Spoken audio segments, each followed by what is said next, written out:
কক্সবাজার সমুদ্র সৈকতে এক তরুণীকে কান ধরিয়ে উঠবোস করানোর অভিযোগে ফারুকুল ইসলাম নামে এক যুবককে গোয়েন্দা পুলিশ হেফাজতে নিয়েছে বলে জানা গেছে।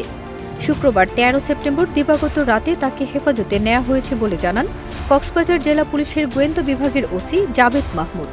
অভিযুক্ত ফারুকুল ইসলামের বাড়ি চট্টগ্রামের সাতকানিয়া উপজেলায়। ডিবির ওসি জানান, সৈকতে এক নারীকে কান ধরিয়ে উঠবোস এবং মারধর করায় অভিযুক্ত যুবক ফারুকুল ইসলামকে জিজ্ঞাসাবাদের জন্য ডিবি হেফাজতে নেওয়া হয়েছে। তাকে জিজ্ঞাসাবাদ করা হচ্ছে, তবে এখনও আটক বা গ্রেপ্তার দেখানো হয়নি।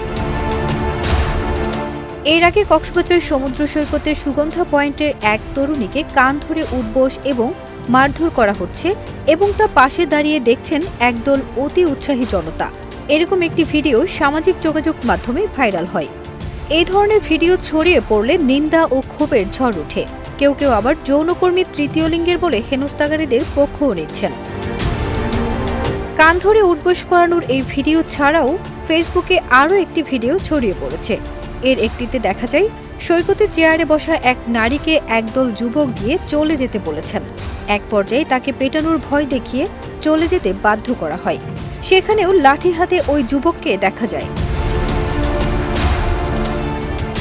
আরেকটি ভিডিওতে দেখা যায় কক্সবাজার সমুদ্র সৈকতের কড়াই রেস্তোরাঁর সামনে টুরিস্ট পুলিশ বক্সের পুলিশ সদস্যের সামনে এক নারী মোবাইল ফোন চাচ্ছেন আর উপস্থিতি জনতার কাছে বারবার ক্ষমা চাচ্ছেন। তিনি বলছেন তার ফোনটা ফেরত দিলেই টিকিট কেটে চলে যাবেন। ফারজানা নিকিতা, দেশ রূপান্তর।